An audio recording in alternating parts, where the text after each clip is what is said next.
What would you do if you were banned from parking in your own driveway? As for me, I brought in a helicopter and parked it right in my yard, just to make sure HOA Karen finally opened her eyes. This wasn't just payback. It was a legendary landing that had the whole neighborhood cheering. Had been living here for 6 months before I realized a sad truth. Beverly Monroe didn't hate the Jeep. She hated me. Beverly wasn't the name on paper. I'm sure it's longer, and probably includes a few hyphenated bits like Beverly Lynn Monroe, third, but everyone in the neighborhood just called her the self-appointed chair. She wasn't elected. She simply wasn't challenged, partly because she sent out 12-page HOA heartfelt letters every month. The other reason? She patrolled the neighborhood in a golf cart, wore tea-tinted sunglasses, and carried a clipboard like she was ready to arrest someone at any moment. The day I brought the Jeep home, a matte army green Wrangler with a skid, plate, mud tires, nothing flashy but clearly out of place in the peaceful suburban aesthetic Beverly dreamed about. I could feel her X-ray stare burning through my house walls. But I didn't care. The Jeep was a reward for my years in military. Medevac flights, my loyal companion after long shifts in the air. Beverly didn't say hello. She didn't offer a polite smile. She tapped on my car window with the tip of her pen like she was checking for criminal fingerprints. "We have image standards for this neighborhood," she said, squinting, her lower lip jutting out as if chewing on disappointment. "And this," she pointed at the Jeep, "ruins the scenery." I smiled. Just a short, polite smile. Just enough not to be rude. But to Beverly, it was like I had revved the Jeep's exhaust into her face. Her eyes narrowed like I had just ripped the sacred HOA banner in half. That evening, I received an email. Subject line: HOA compliance warning. Urgent. The body read like a police report. My vehicle was a severe disruption to neighborhood aesthetics, undermining communal harmony, and was required to be garaged or relocated to an appropriate zone. I replied with a single sentence. "My car is parked in my own driveway. Or are you suggesting I hide my military service history from public view?" No direct reply came. But the next morning, I found a thick packet stuffed in my mailbox. Nearly 10 alleged violations I had never heard of. Each clause was marked with neon highlighter like I was a suspect in a true crime documentary. One of them banned vehicles exceeding 72 inches in height from being parked continuously for more than 4 hours. I guessed my Jeep was 73. And I also guessed no one in the neighborhood went around measuring car heights unless someone sent them. I started talking to my neighbors. Lou down the street had been fined because his vintage fire truck was deemed too rugged. Janelle, wife of a retired vet, was asked to repaint her mailbox because it didn't match the approved HOA color palette. And the kid at house number 22 got a warning for chalk drawings on the sidewalk.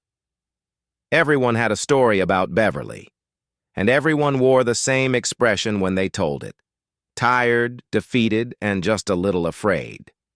But for me, the final straw wasn't a fine. It was the night I came home after a 12-hour shift flying rescue missions, helmet still on my head, and found my Jeep gone. I thought it had been stolen. I was seconds from dialing 911 when I spotted a neon flyer fluttering at my feet. Towed, blocking emergency access. At the bottom of the flyer, the dot on the I was a heart. Beverly's signature touch, unmistakable. I laughed. Not a happy laugh. The kind of laugh someone lets out right before unlocking a steel cabinet containing pilot licenses and strategic flight maps from their service days. So Beverly wanted the Jeep gone? Then she'd better prepare to hear the thunder of helicopter blades right over her precious roof. When I was still in service, one of the first lessons I learned, and never forgot, was this: if you want to strike back effectively, never act out of emotion. Plan, precisely, step by step. And Karen had just handed me the perfect motivation to begin a plan that, when complete, would, without a doubt, be written into the history books of this neighborhood. After that night when I found out the Jeep had been towed without a single warning, I didn't get angry. I didn't shout. I didn't post an angry rant in the neighborhood group chat, like others did, only to delete it once Karen threatened them with reverse lawsuits. I went straight into my garage, opened the steel cabinet, and pulled out the thing that would likely rob her of sleep for weeks. My pilot's license and light aircraft operator certification, still valid and absolutely legal. I knew I needed a landing zone, but instead of building something that looked like a military base, I went the aesthetic route. A circular patch of artificial turf, LED-lined, perfectly leveled to the millimeter. Outsiders looking in? Oh, it looks like he's preparing a meditation or yoga space. Karen looking in. Another reason to scribble in the holy clipboard. I chuckled, remembering her wrinkled face when I told her, "It's a tranquility zone. Doctor's orders to help decompress after humanitarian flights." And with that, Karen reluctantly nodded. Her victims knew exactly how to silence her. The next matter, legality. I didn't just want to land a helicopter. I wanted to land it legally, officially, and incontestably. So if Karen dialed anyone, from the police to the president, all she'd get was a shrug and a document that read, "He's allowed." I reached out to Jeff, a close friend and chief engineer at a regional airport. We sat down and combed through the entire FAA regulation book, suburban safety zoning laws, and lists of public airspace access points. 3 days later, I walked out of the local flight ops office holding something Karen could never have anticipated: a temporary landing permit on private property for emergency civilian purposes, under the designation of retired rescue pilot. The ink on the signature was still fresh. Meanwhile, Karen had no idea. She started getting uneasy when I didn't react like her past victims. No apology letters, no patriotic stickers removed from the car, no head bowing before the self-appointed president. Instead, I calmly watered a helipad. Then I stacked some boxes labeled Mindful Restoration Project, hired a private company to install solar-powered warning lights, and mounted a small transponder unit. Every time she cruised by on her golf cart, I smiled and waved, and she twisted in her seat, scribbling into her clipboard like I had just committed a federal offense. I knew the day would come when Karen just couldn't hold it in anymore. That morning, I walked out to check the equipment and found a thick, laminated sheet taped to my gate. HOA notice, warning zone, aerial activity prohibited. At the bottom was a sloppy signature written with, of course, a pink highlighter. Karen. I smiled. Not angry, just calm.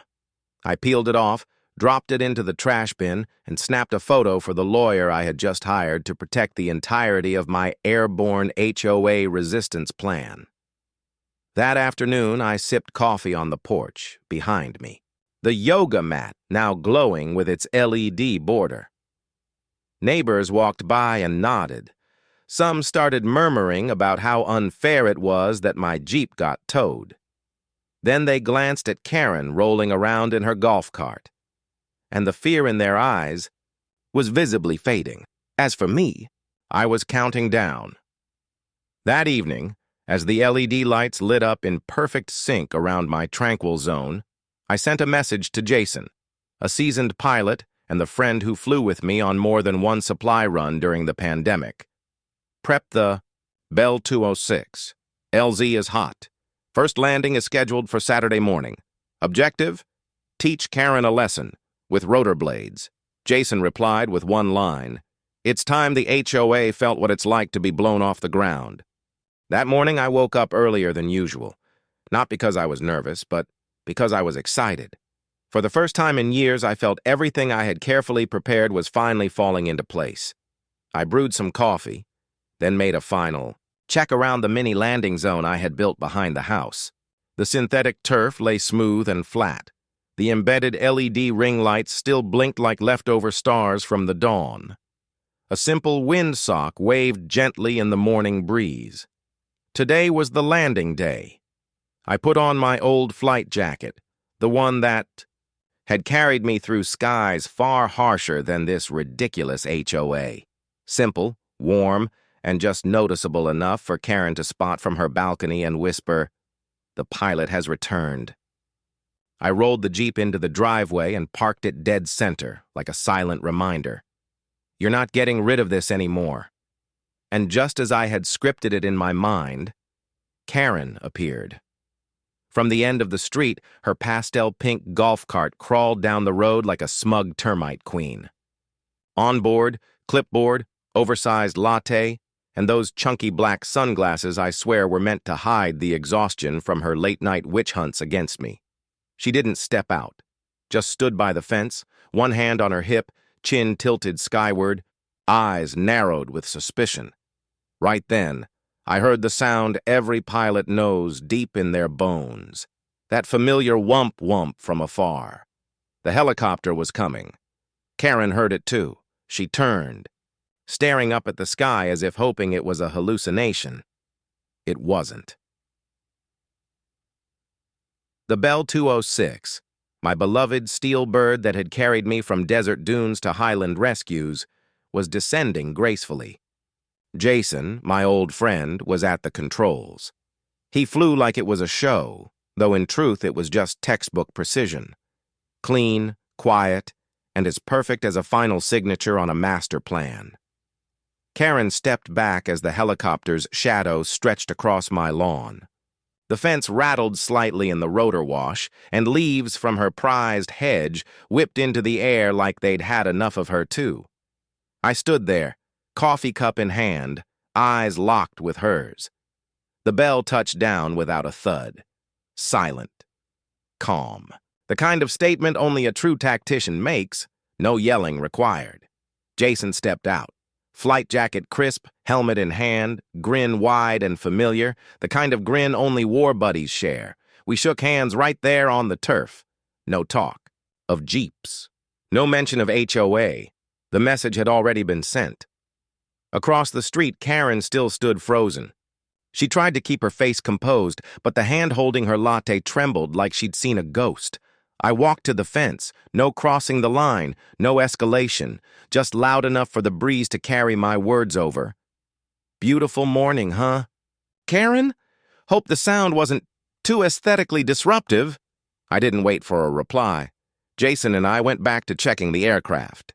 When I glanced back, Karen had vanished into her house, like a queen retreating from a battlefield, stripped of her army and her cause. A few hours later, it was as if the neighborhood had won the Super Bowl. Neighbors gathered quietly along my fence line. No loud chatter, no over-the-top selfies, just glowing eyes and crooked smiles. A thumbs up here. A whispered, "Is it real?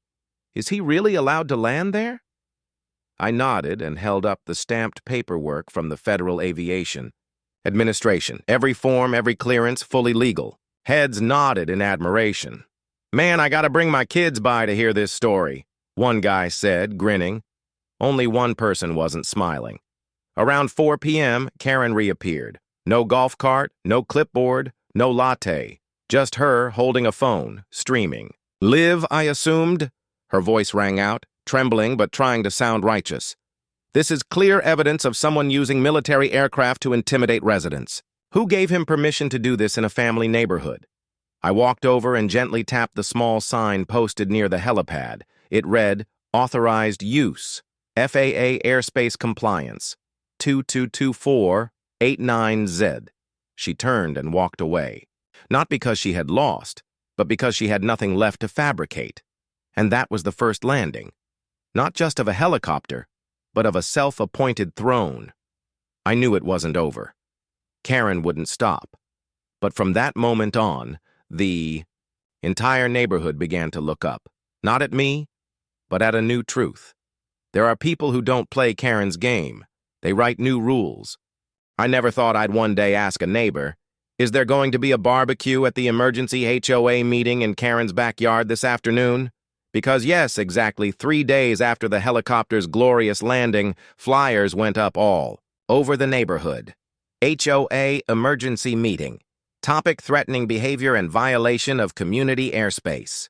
Location: Karen's backyard. Time: 4 p.m.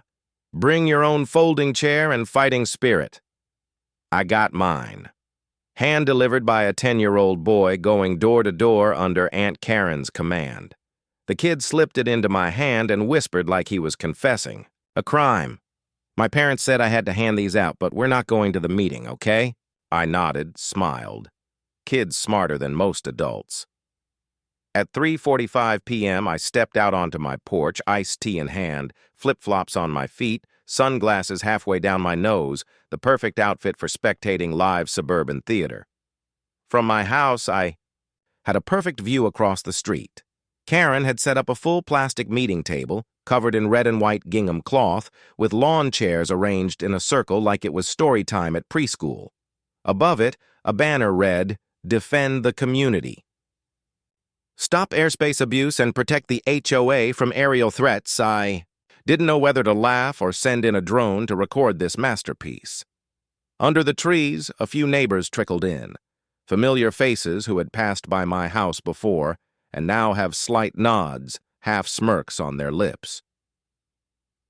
10 minutes in, Karen made her entrance like a CEO about to pitch an IPO, cream-colored power suit, curled hair in a decisive bob, clipboard of doom in hand, and a mini microphone clipped to her collar like she was about to give a TED Talk on UFO extermination. She tapped on the table. We are gathered today to discuss the grave danger posed by certain irresponsible actions that threaten the safety and peace of our beloved community. I hit record on my phone, still sipping my tea. The setting sun lit her like a stage spotlight on a lead actress in a script she wrote herself. A younger woman raised her hand. Karen, when you say aerial threat, what exactly do you mean? I saw the helicopter had legal clearance. Karen waved her off. Don't let these legal documents lull you into a false sense of security.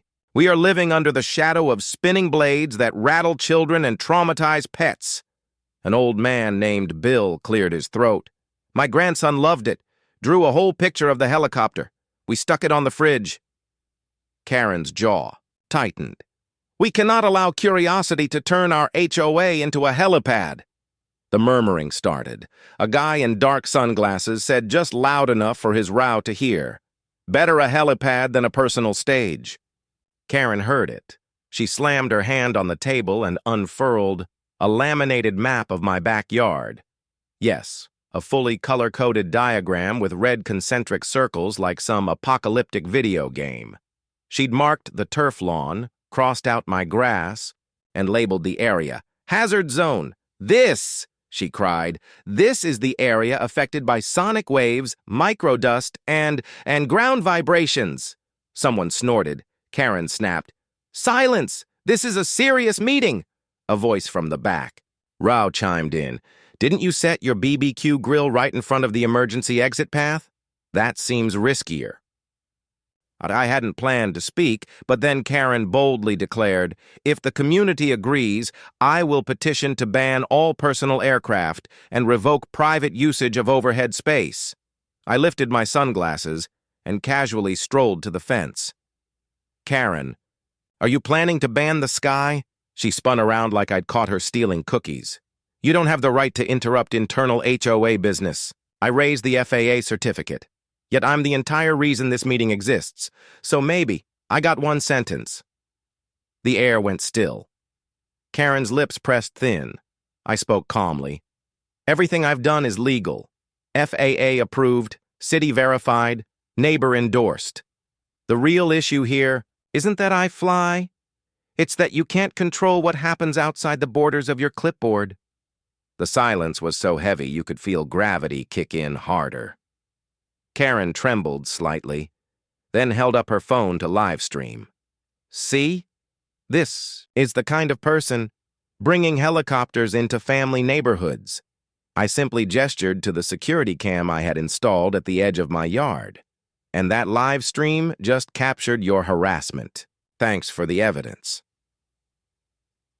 The meeting dissolved like soap bubbles. Half the attendees left midway. The other half stayed for the free hot dogs Karen's husband had already grilled and didn't want to waste. I walked back to my side of the lawn, calmly lifted my glass of iced tea, and typed a new note in my phone. HOA, House of Outrageous Audacity, Season 1, Episode 5. Script, self-written. This whole saga should have ended in Part 5, when Karen turned a backyard meeting into a community improv comedy night. But of course it didn't. With people like her, logic and truth are nothing more than the background set for a much grander delusion waiting to be staged. And as I predicted, the next act came, just earlier than I expected. Saturday morning. I was wiping down the garage doors when a small delivery truck screeched to a halt in front of Karen's house. Out stepped 3 men in company uniforms, unloading tarps, poles, glue guns, and something, wrapped so tightly it looked like a wall mural. I stepped onto my porch, coffee in hand, and tilted my head curiously. 10 minutes later, they unveiled a massive poster in front of Karen's fence, tall as an SUV, blinding orange, printed with a helicopter with demonic eyes shining a spotlight on a crying child. Beneath it, in blood-red letters, "Save our neighborhood from aerial terror. Community Safety Committee, HOA. Chairwoman, Karen Milbrookie." Nearly choked on my coffee. Yes, Karen had officially leveled up from backyard politics to wartime propaganda. The poster immediately became the talk of the neighborhood. Some pointed, some took photos, a few just shook their heads. But no one said anything until later that afternoon. I was adjusting the LED lights around the helipad when a voice called out from the front gate. "You need to shut down all equipment immediately. This area has been designated an airspace. Hazard." I turned to find Karen standing there, wrapped in a lavender raincoat, holding a small sign that read, "Rotor-free skies only." I walked over calmly. "Karen, this is private property. I have FAA and city-issued clearance. Everything here is legal. But you're out here erecting signs and posters accusing me of aerial terrorism? How far exactly are you trying to take this?" She took a deep breath and pulled out her phone. "We'll see how long you keep talking like that. I've submitted every video, photo, and complaint to the city, and now I'm calling the FAA. I smiled. "Oh, great. I've worked with them. If you'd like, I can give you the direct number to Regional Airspace Compliance." She frowned, not because she didn't believe me, but because I wasn't reacting by the script. In Karen's screenplay, I was supposed to blow up, argue, shout, and she'd live-stream her victory lap as usual. Instead, I simply pulled out my own phone and dialed. "Hi, this is Alex. Please connect me to Mr. Spencer in the FAA. I need to report a false complaint filed about my licensed airspace operations at Residential Zone XYZ. I left Karen standing there, wide-eyed and stunned, as if she'd just seen her homemade stage set go up in flames. That night, Karen didn't go live on social media. Instead, a quiet little message started making the rounds in the neighborhood chat. "Hi, everyone. This is Jordan, City Compliance Officer. Regarding the airspace violation claim submitted by Ms. Karen this morning, we've reviewed the case and determined that all flight activity at 14 Oak Ridge is fully legal and poses no threat to residential safety. Please refrain from contacting our office further about this matter." Within minutes, the chat was flooded with the clapping hands emoji. No one tagged Karen, but everyone knew who that message was for. The next morning, I took my usual stroll through the neighborhood. Someone handed me a coffee, someone else gave me a thumbs up as I passed. And Karen, she was standing in front of her gigantic poster, holding a can of paint, trying to take it down herself. I stopped, squinting. "Need a hand?" She gritted her teeth. "I just want to avoid any more confusion." I nodded. "Sure. Because aerial terrorist is one of those phrases people easily misinterpret." She didn't respond, just wiped sweat from her forehead, eyes fixed on the ground. I walked away, but I knew this wasn't the end. People, like Karen, when they realize they can't win with a microphone, will try again, with plastic knives. And I had to be ready for that, because after the posters and signs, the next phase would be sneakier: paperwork, procedural games, legal acrobatics. But I was different. I didn't just know how to fly helicopters. I knew how to stay calm, play smart, and record hundreds of hours of security footage. If Karen wanted to play until the end, then I'd fly to the end. Monday morning, after a weekend of glorious helicopter drama, I woke up with an oddly peaceful feeling. No alarms, no Karen screeching like a boiling kettle, just birdsong, the smell of fresh coffee, and sunlight filtering through the trees, reflecting off the helipad I had so carefully designed. I stepped onto the front porch. The Jeep sat proudly in the driveway like a battlefield trophy.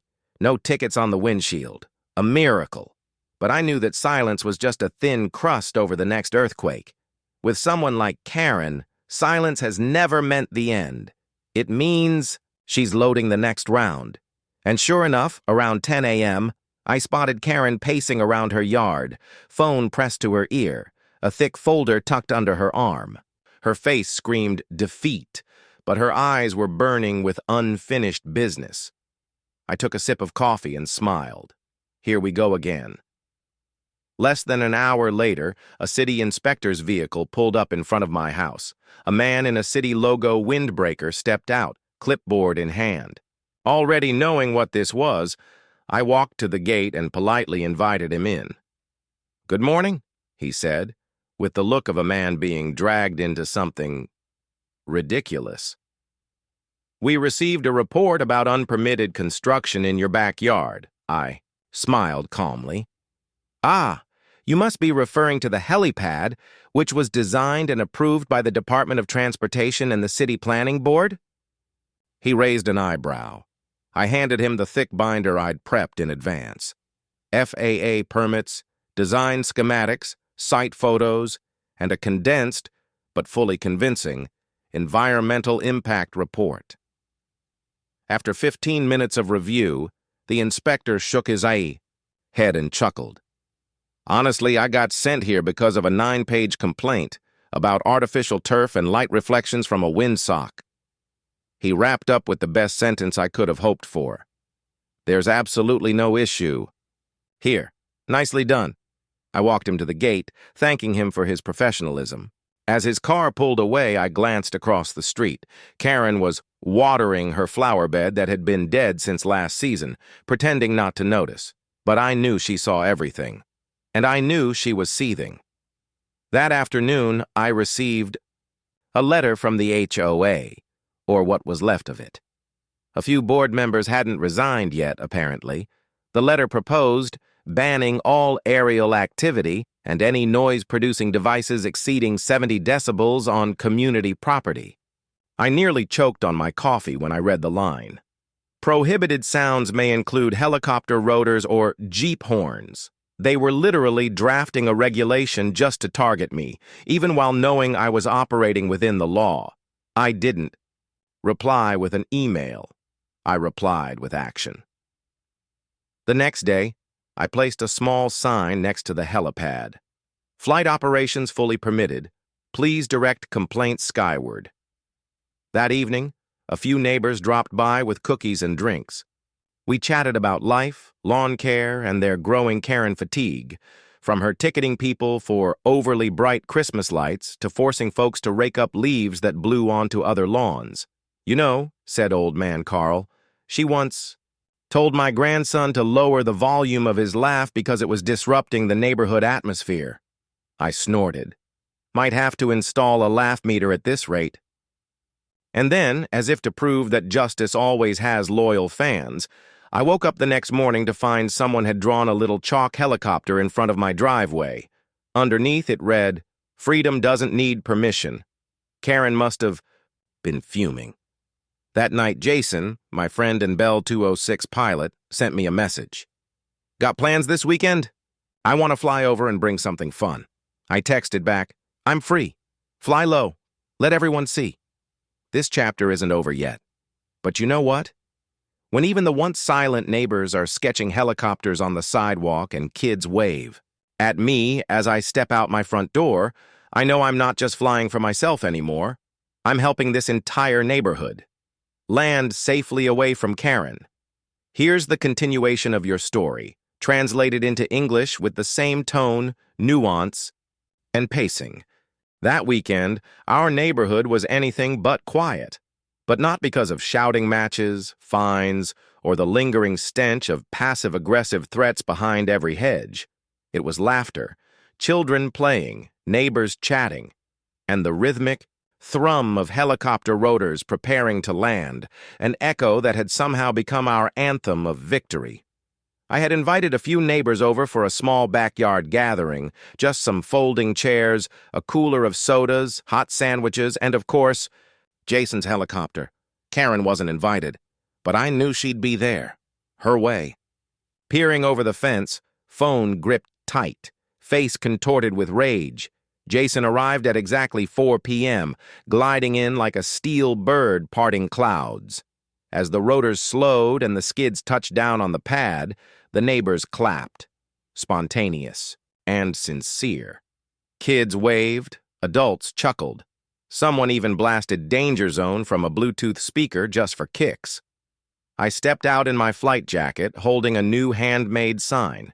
Thank you, Karen, for inspiring us to reclaim the skies. She stood across the street, silent, trembling, still pointing at me, at the landing pad, at the sign, at the Jeep. But no one looked her way anymore. The tide had turned. That evening brought the real quake. The emergency HOA meeting, called after a flood of neighbor petitions, didn't feel like a meeting. It felt like a public trial. The defendant, Karen. The jury, every person she'd ticketed for leaving a broom on the porch 5 minutes too long. Linda, the sweetest neighbor in the community, stood first. We're tired. We feared her more than we feared storms, and tonight, we say, enough. Rick, the interim vice president, calmly announced what everyone had waited for. We're dissolving the current HOA board, and first, a vote of no confidence in Karen. The result, 89% in favor. Karen was officially removed. She moved out a week later. No farewell party, no goodbye letter. Just a moving truck rolling off quietly, like she had never really belonged. Here. I stood on my porch, coffee in hand, watching the vehicle pull away. I didn't smirk. I didn't scoff. Just watched, like erasing a long misspelled word from an otherwise perfect paragraph. Later that day, the neighbors installed a new sign next to my helipad, Pinewood, hand-carved letters, to the man who reminded us the sky still belongs to the brave. Now, our neighborhood isn't just quiet. It's alive again. Kids are allowed to laugh. Flags can fly without warning letters. And me? I still land once a month to keep my promise that sometimes you have to lift your wings high enough to remind others that no set of rules flies higher than human decency. I don't expect to be remembered as a hero, but if anyone ever asks, who was the first to land a helicopter on a lawn to reclaim justice from the HOA? I'll just smile and say, the one person Karen couldn't tow away. Karen tried to control the ground with violation notices. I came down from the sky, armed with the law, no yelling, no lawsuits, just rotors spinning, and the truth, flying higher than her clipboard could ever reach. Because sometimes, to reclaim 1 square meter of peace, you've got to take off and bring the whole neighborhood with you.